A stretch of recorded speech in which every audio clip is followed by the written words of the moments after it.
మాసం పౌర్ణమి రోజున కూర్మ జయంతిని జరుపుకుంటారు. మరి ఈసారి ఈ కూర్మ జయంతి అనేది మే 23న గురువారం రోజున జరుపుకుంటున్నారు. మరి ఈ పండుగ వెనుక ఉన్న కథ ఏమిటి? పూజా విధానం అలాంటి విషయాల గురించి ఇప్పుడు తెలుసుకుందాం.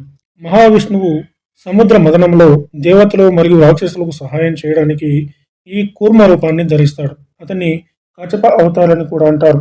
సముద్ర మథనంలో పాలకోట విషం, అమృతం, లక్ష్మీదేవి సహా 14 రత్నాలు లభించాయి. నరసింహ పురాణం ప్రకారం కూర్మావతారం విష్ణువు యొక్క రెండవ అవతారం అయితే, భాగవత పురాణం ప్రకారం అతను విష్ణువు యొక్క 11వ అవతారం. పురాణాల ప్రకారం ఒకసారి దూర్వాస మహర్షి ఇంద్రుడికి పారిజాత పుష్పాల దండను బహుమతిగా ఇచ్చినప్పుడు దేవతలు తమ శక్తి గురించి చాలా గర్వపడ్డారు.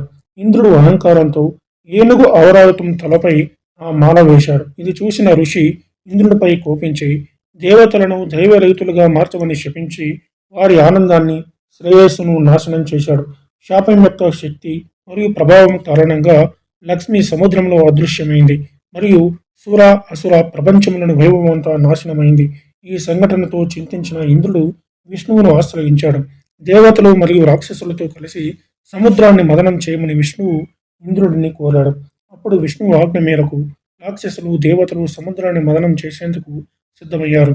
ఇందుకు మందరాచల పర్వతాన్ని చరవాణిగా, నాగరాజు వాసుకిని తాడుగా తీర్చిదిద్దారు. దేవతలు మరియు రాక్షసులు మందరాచలమును సముద్రంలోకి విసిరి మదనం చేయడం ప్రారంభించారు. కానీ పర్వతానికి ఆధారం లేకపోవడంతో అది సముద్రంలో మునిగిపోసాగింది. ఇది చూసిన విష్ణువు భారీ కూర్మ రూపాన్ని ధరించి మందరాచల పర్వతాన్ని తన వీపుపై ఉంచి సముద్రంలో ఉంచాడు. దీని తర్వాత పర్వతం వేగంగా తిరగడం ప్రారంభించింది మరియు సముద్ర మదనం పూర్తయింది. పురాణాలు ఈ కూర్మ జయంతి రోజున చాలా ప్రాముఖ్యతనిస్తున్నాయి. నమ్మకం ప్రకారం ఈ రోజు నుండి నిర్మాణ సంబంధిత పనులను ప్రారంభించడం చాలా శుభప్రదంగా పరిగణించబడుతుంది. కూర్మ జయంతి సందర్భంగా ఇంట్లో వాస్తు దోషాలు తొలగిపోయి కొత్త ఇల్లు, భూమి మొదలైన వాటిలో పూజలు చేయడానికి ఇది ఉత్తమ సమయం మరియు చెడు వాస్తును శుభప్రదంగా మార్చవచ్చునని తెలియజేస్తుంది. ఈ కూర్మ జయంతి రోజున భక్తులు విష్ణుమూర్తిని అన్ని ఆచారాలతో పూజిస్తారు. గురువారం నాడు శ్రీ మహావిష్ణువును పూజించడం ద్వారా భక్తుల కోరికలు నెరవేరుతాయి.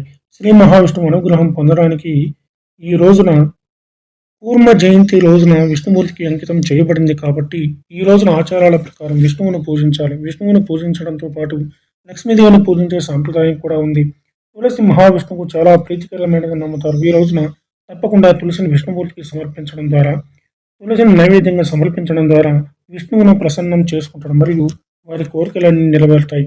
విష్ణువుకు సాత్విక ఆహారాన్ని సమర్పించి వీలైతే ప్రసాదంలో ఏదైనా తీపిని చేర్చడం ద్వారా అనేక విధాలైనటువంటి ఫలితాలను ఇస్తుంది.